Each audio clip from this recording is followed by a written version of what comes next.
साथियों,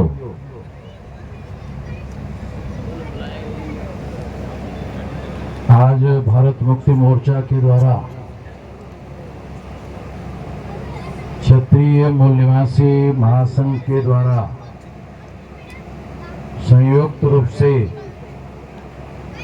मूल निवासी बहुजन समाज जोड़ो जो यात्रा सारे देश भर में चल रही है, उसके द्वारा विशाल जनसभा का आयोजन किया गया है। और इस विशाल जनसभा में चर्चा करने के लिए तमाम विषय रखे गए हैं। एक विषय है क्षत्रिय भारत के सभी राज्यों में है, उनकी जनगणना हो, जनसंख्या के अनुपात में प्रतिनिधित्व मिले। सामान्य कैटेगरी क्षत्रिय समाज के साथ धोखा एक चर्चा। 2, महान सम्राट जयचंद, महान राजा मानसिंह, आमेर को गद्दार कहा गया। असली गद्दार कौन है? जिन्होंने विदेशी आक्रांताओं और अंग्रेजों को भारत बुलाया। तीसरा विषय है जेम्स टॉड ने क्षत्रियों को विदेशी कहा। NLS and NTPs of Rajasthan में ऐसे स्थिति में असली विदेशी कौन है? चौथा विषय है EVM से मुक्त, निष्पक्ष और पारदर्शी चुनाव संभव नहीं, एक चर्चा। साथियों, कई विषय चर्चा करने के लिए रखे गए हैं और आप लोगों ने हमारे आने के पहले इन तमाम विषयों पर चर्चा की होगी, ऐसा मैं मान के चलता हूँ। सारे देश भर में आज जिस विषय पर हम लोग चर्चा कर रहे हैं, वो विषय हम सब लोगों के लिए, क्षत्रियों समेत सभी लोगों के लिए जो महत्वपूर्ण है वो ये है कि EVM मशीन के द्वारा इस देश में हमारे वोटों की चोरी की जा रही है। ऐसा नहीं है कि SC, ST, OBC के लोगों के वोटों की चोरी हो रही हो और क्षत्रियों के वोटों की चोरी नहीं हो रही हो। सभी लोगों के वोटों की चोरी हो रही है। और ये जो चोरी करने वाली जो पार्टियां हैं, अगर इसका हम लोग अध्ययन करें तो पता चलेगा कि 1885 को जिन ब्राह्मणों ने राष्ट्रीय कांग्रेस स्थापित किया, वो पार्टी के लोगों ने EVM मशीन को लाया है। EVM मशीन को हम लोगों ने नहीं लाया। EVM मशीन को 1885 को जो राष्ट्रीय कांग्रेस स्थापित की गई थी और जिन लोगों ने ये स्थापित की, उन्हीं लोगों ने EVM मशीन को लाने का षड्यंत्र किया। ये षड्यंत्र क्यों किया, इसे भी साथियों हम लोगों को जानना और समझना जरूरी है। EVM मशीन को लाने के पीछे जो बैकग्राउंड हिस्ट्री है उसे थोड़ा समझाता हूं। 26 जनवरी 1950 को देश में संविधान लागू हुआ और संविधान लागू होने के बाद इस देश में एक मौलिक अधिकार भारत के सभी लोगों को बहाल किया गया। वो अधिकार था वोट का अधिकार। तो ये जो वोट का अधिकार है,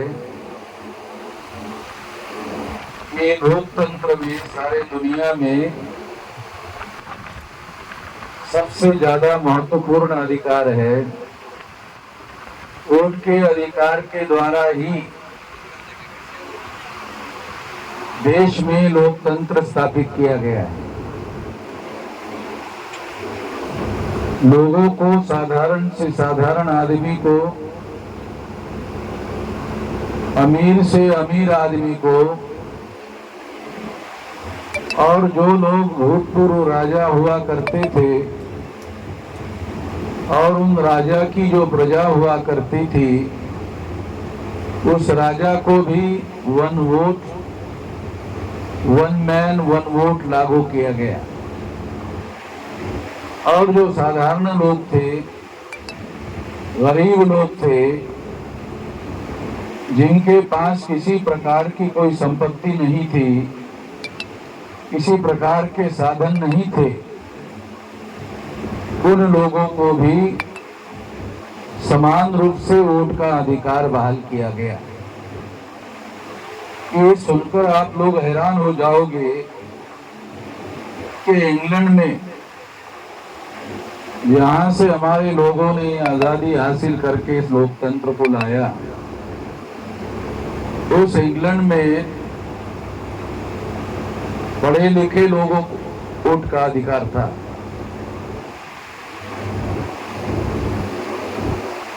और टैक्स पेयर को वोट का अधिकार था। दो लोगों को वोट का अधिकार था, पढ़े लिखे लोगों को और टैक्स पेयर लोगों को। जो टैक्स पे करते हैं उन लोगों को केवल वोट का अधिकार था। इंग्लैंड में ऐसा था। इंग्लैंड से जब हम लोगों ने आजादी हासिल की और जब बाबा साहब अम्बेडकर को संविधान लिखने का मौका मिला, तो बाबा साहब अम्बेडकर के द्वारा पढ़े लिखे को वोट का अधिकार, संपत्ति रखने वाले लोगों को वोट का अधिकार और टैक्स पेयर्स को वोट का अधिकार, ये जो सिद्धांत है, ये सिद्धांत को उन्होंने सोचा कि यदि अगर भारत में भी इसी तरह से वोट का अधिकार बहाल किया जाता है तो आजादी के आंदोलन का कोई अर्थ नहीं रहेगा। आजादी का आंदोलन कुछ मुट्ठी भर लोगों को ही उपलब्ध होगा, मगर इंसानों को तो इंसानों का गुलाम नहीं बनाया जा सकता। तो इनको आजाद होना चाहिए, इनके पास बराबरी का और आजादी का अधिकार होना चाहिए। इसलिए बाबा साहब अम्बेडकर के द्वारा जब संविधान लिखने का प्रयास किया गया तो उन्होंने वोट के अधिकार के लिए नया तरीका ढूंढकर निकाला। यानी संपत्ति के आधार पर वोट का अधिकार रद्द कर दिया और टैक्स पेयर केवल लोगों को वोट का अधिकार रद्द कर दिया। अगर पढ़े लिखे लोगों को वोट का अधिकार बहाल किया जाता है,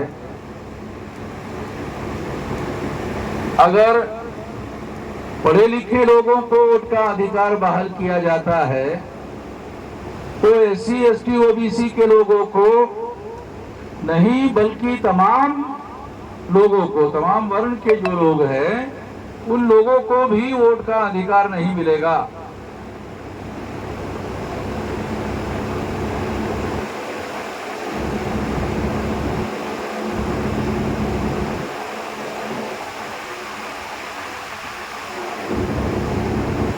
इस बात को ध्यान में रखते हुए वोट के अधिकार के लिए एक नया तरीका अपनाया गया। नया तरीका बाबा साहब आम्बेडकर ने ढूंढ के निकाला। वो तरीका था एडल्ट फ्रेंचाइज। एडल्ट फ्रेंचाइज का मतलब है जो बच्चा पैदा हुआ, चाहे वो लड़का हो या लड़की हो, पैदा हुआ, अगर वो 21 साल का लड़का हो गया, लड़की हो गई, तो दोनों को वोट का अधिकार होगा। वोट के अधिकार को एडल्ट फ्रेंचाइज में रूपांतरित करने का अर्थ ये हुआ कि जो बच्चा या जो लड़की पैदा हुई है और अगर उसकी उम्र 21 साल हो गई तो 21 साल के होते ही उसको वोट का अधिकार बहाल किया जाएगा। इस तरह से एडल्ट फ्रेंचाइज बनाया गया। प्रौढ़ मताधिकार का अधिकार भारत के संविधान में लागू किया गया और चाहे पढ़ा लिखा हो, चाहे अनपढ़ हो, चाहे संपत्ति रखता हो, चाहे गरीब हो, चाहे टैक्स पे करता हो या ना करता हो, चाहे पढ़ा लिखा हो या अनपढ़ हो, केवल उसकी उम्र 21 साल होनी चाहिए। इसको बाद में 18 साल कर दिया गया। आज के तारीख में 18 साल है। तो वोट का अधिकार इस तरह से प्रौढ़ मताधिकार के आधार पर भारत के सभी लोगों को बहाल कर दिया गया और इस तरह से लोकतंत्र का वास्तविक रूप से विकास किया गया। आप लोग सुनकर हैरान हो जाओगे। और एक बात, जब भारत ने एडल्ट फ्रेंचाइज लागू किया उसके बाद इंग्लैंड में लागू हुआ।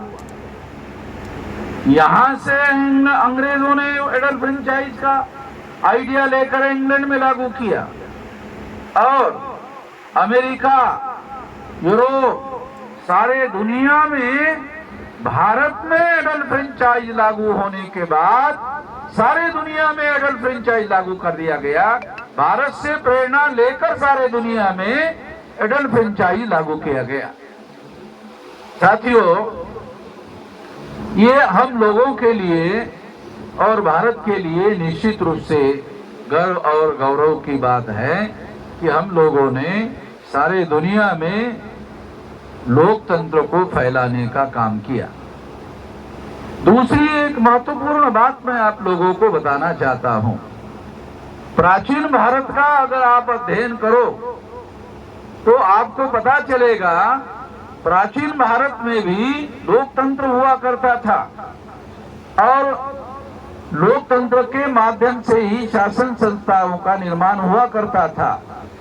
इसलिए भारत को लोकतंत्र की जननी कहा जा सकता है और कहा जाना चाहिए हिस्टोरिकली, क्योंकि 2-3 हजार साल पहले ऐसी व्यवस्था भारत में हुआ करती थी। इस आधार पर भारत को लोकतंत्र की जननी कहा जाना चाहिए और निश्चित रूप से हिस्टोरिकली कहा जा सकता है। अमेरिका का इतिहास 200-400 साल से ज्यादा पुराना नहीं है। हमारे बहुत सारे लोगों को मालूम नहीं होगा, अमेरिका का इतिहास 200-400 साल पुराना नहीं है। अभी अभी वो देश निर्माण हुआ है, क्योंकि अमेरिका में सबसे ज्यादा पैसे वाले लोग माइग्रेट हुए, इसलिए वो देश दुनिया में सबसे ज्यादा अमीर हुआ। और वहाँ जो नेचुरल रिसोर्सेस है, आप लोग, हमारे देश में 140 करोड़ जनसंख्या है और हमारे पास जितनी भूमि है उससे 4-5 गुना ज्यादा भूमि अमेरिका के पास है और वहाँ जनसंख्या केवल 25 करोड़ है। मुझे नहीं लगता हमारे लोगों को इसकी जानकारी होगी। अमेरिका की संख्या 25 करोड़ है और भारत की जनसंख्या 140 करोड़ है और भारत की जितनी भूमि है उससे 4-5 गुना अमेरिका के पास भूमि है और उनके पास ज्यादा रिसोर्सेस है, बहुत ज्यादा रिसोर्सेस है। जमीन के ऊपर भी रिसोर्सेस है अमेरिका में, जमीन के नीचे भी बहुत ज्यादा रिसोर्सेस है। तो ये एक महत्वपूर्ण बात है, महत्वपूर्ण जानकारी है। ये एक आधार है अमेरिका के बहुत ज्यादा शक्तिशाली देश और शक्तिशाली राष्ट्र होने का। साथियों, क्योंकि किसी भी देश के पास टैक्स के द्वारा जो संपत्ति इकट्ठा होती है, उस संपत्ति के द्वारा उस देश का विकास किया जाता है। जो टैक्स के द्वारा पैसा इकट्ठा होता है, उसके द्वारा आपके लिए एजुकेशन का बजट बनाया जाता है। आपके लिए जो टैक्स इकट्ठा होता है, उससे सारे देश भर में हॉस्पिटल खोले जाते हैं, ताकि गरीबों को अमीरों के बराबर हॉस्पिटल में मेडिकल सुविधा उपलब्ध हो सके।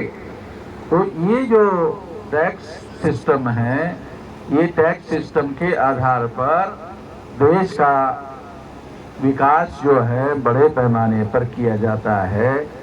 इसलिए टैक्स पेयर की जो सिस्टम है वो बहुत महत्वपूर्ण सिस्टम है, उसको हमको ठीक से समझना होगा। तो इस तरह से साथियों, ये टैक्स पेयर के द्वारा जो संपत्ति इकट्ठा करके देश के विकास के लिए तंत्र विकसित किया गया है, और उसके द्वारा जो लोकतंत्र विकसित किया गया है, उस लोकतंत्र पर यदि ईवीएम में वोटों की चोरी करके कब्जा किया जाता है, तो उस संपत्ति का उपयोग मुट्ठी भर लोग अपने लिए कर सकते हैं और जनता के लिए उस पैसे का उपयोग नहीं होगा। इसलिए ईवीएम जो है ये वोटों की चोरी करने वाली मशीन है। अभी कुछ दिन पहले महाराष्ट्र का विधानसभा का चुनाव हुआ। महाराष्ट्र के विधानसभा के चुनाव में जब चुनाव हुआ, तो चुनाव के दिन आखिरी समय 5 और 6 बजे के दरमियान आप लोग सुनकर हैरान हो जाओगे, 76 लाख वोट एक घंटे में डाले गए।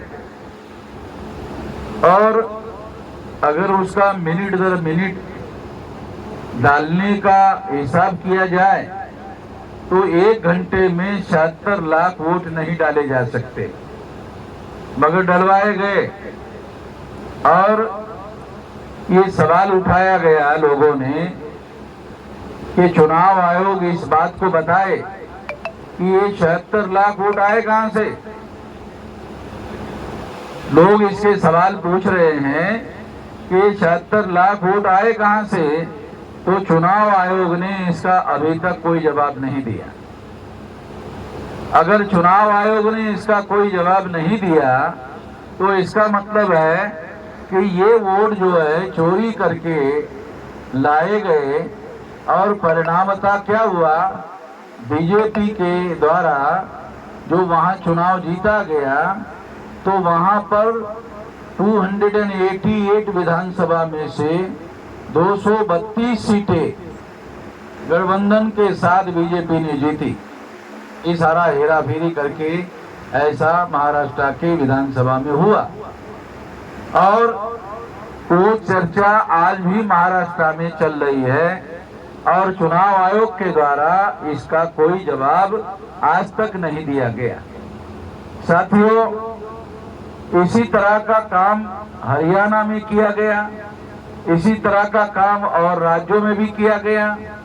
तो निश्चित रूप से वोटों की चोरी करके अगर लोकतंत्र लाया जाता है, तो जो आप लोगों को वोट का अधिकार संविधान निर्माताओं ने बहाल किया, वोट का अधिकार आपको दिया गया, तो वोट का अधिकार 0 हो गया, इसका मूल्य 0 हो गया।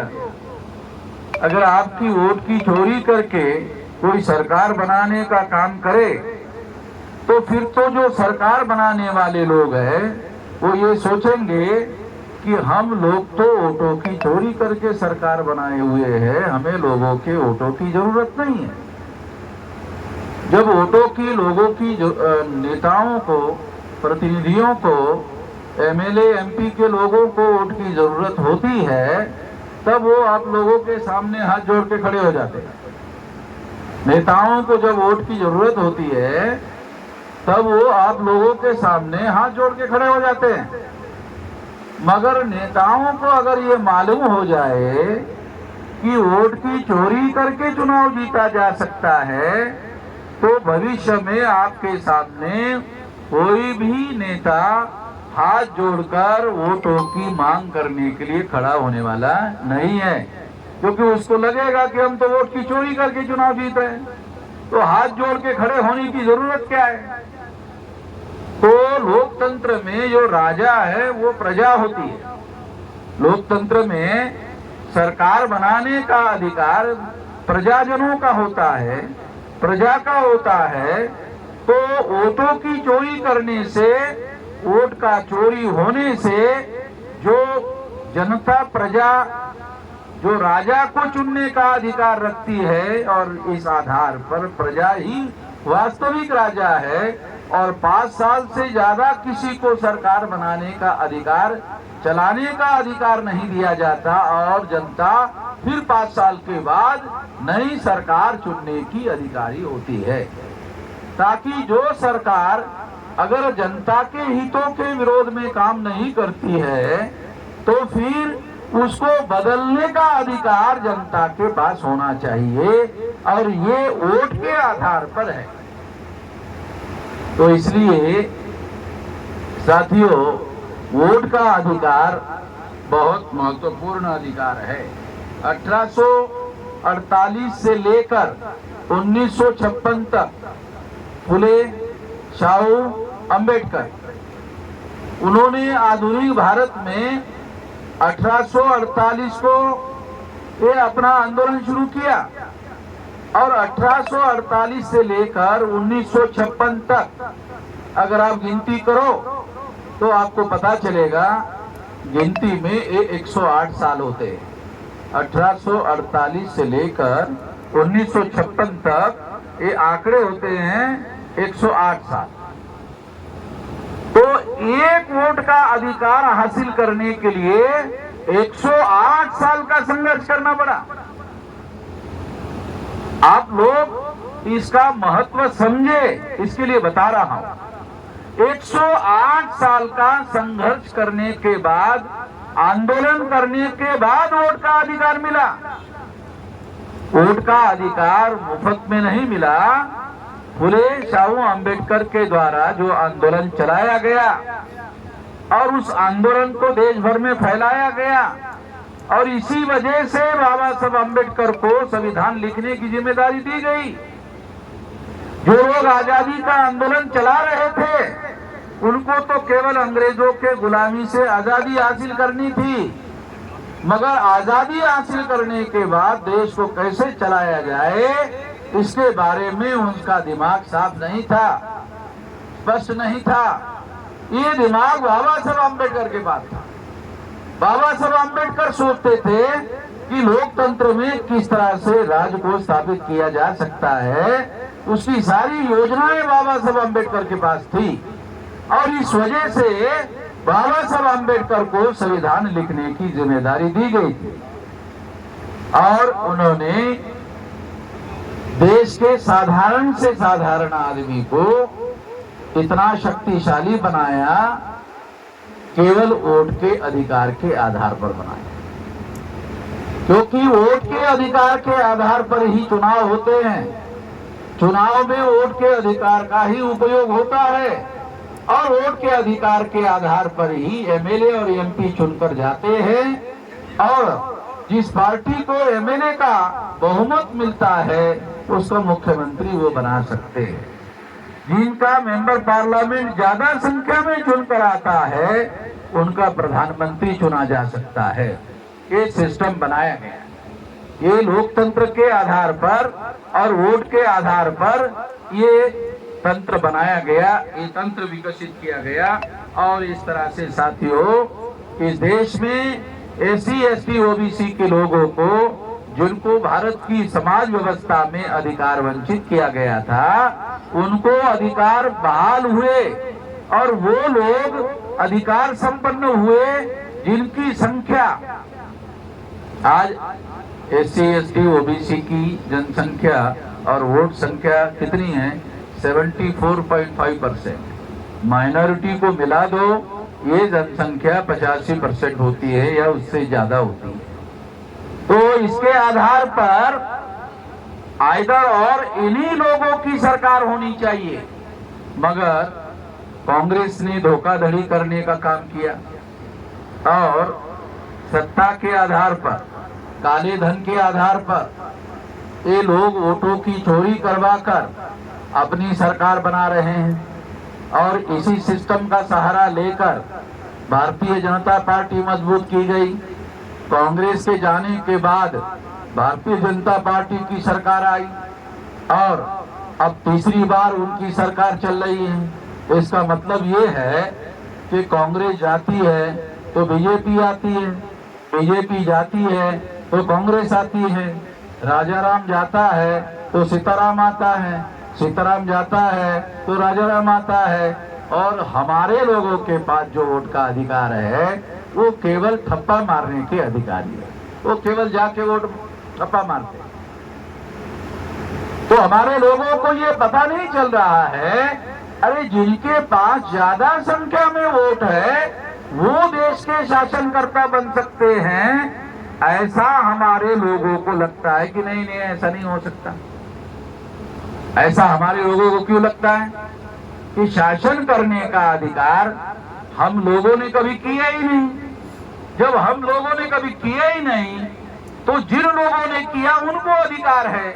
तो हमारे लोगों की जो मानसिकता है, गुलामी की मानसिकता है, इस गुलामी की मानसिकता की वजह से इसमें लोकतंत्र आने के बावजूद भी जो बड़ा परिवर्तन होना चाहिए वो होता हुआ दिखाई नहीं दे रहा है। इसलिए साथियों हम लोगों ने इस देश में, ये सारे देश भर में चलने वाला आंदोलन खड़ा किया। मैं 19 साल की उम्र से इस आंदोलन को खड़ा करने के काम में लगा हुआ हूँ। आज मेरी उम्र जो है ये 67 साल की है और इतने लगभग 50 साल से मेहनत करके जो 36 स्टेट है भारत में, 36 में से 32 राज्यों में हमने संगठन फैलाया। केवल बांग्लादेश के बॉर्डर के पास और ब्रह्मदेश के बॉर्डर के पास जो 4 स्टेट है, वो 4 स्टेट अगर छोड़ दिए जाए तो 36 में से 32 राज्यों में हमारा संगठन है। और 9 अप्रैल को हम लोगों ने जेल भरो आंदोलन किया सारे देश भर में इन्हीं मुद्दों को लेकर। और अभी 1 जुलाई को भारत बंद करने जा रहे हैं। सारे देश के लोगों के साथ सहयोग और समर्थन से। और अगर ऐसा होता है तो देश में जनता की जो चाहत है उसके अनुसार सरकार बनाने का रास्ता खुला हो जाएगा। इस तरह की तैयारी हम लोग कर रहे हैं। 2030 तक 6 लाख गांव का और 15 लाख बूथों का संगठन खड़ा करने की हमारी योजना है। 6 लाख गांव का और 15 लाख बूथ का चुनाव जब संपन्न कराए जाते हैं तो उसमें 1000 वोटों का एक बूथ बनाया जाता है। तो हम लोग भी उसी सिस्टम को संगठन बनाने के सिस्टम में भी अपनाना चाहते हैं। तो 15 लाख बूथ में हम लोग संगठन बनाने की योजना पर काम कर रहे हैं।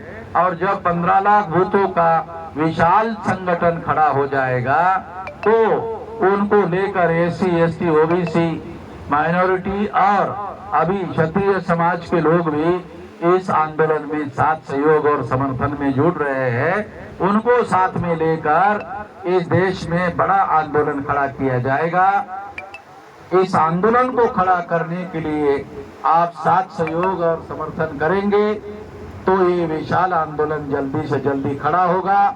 मैं इस मौके पर इतना ही कहना चाहता हूं कि आप लोग इस आंदोलन के साथ समर्थन में खड़े हो जाए। अपने इलाके में गांव-गांव स्तर तक, बूथ लेवल तक संगठन खड़ा करने का काम करें। और इस तरह का विशाल संगठन खड़ा करने से हम लोग इस देश में ब्राह्मणों के गुलामी से आजाद हो जाएंगे, ऐसी मैं आशा करता हूं। आपने मेरी बात ध्यान से सुनी, इसके लिए आभार, धन्यवाद।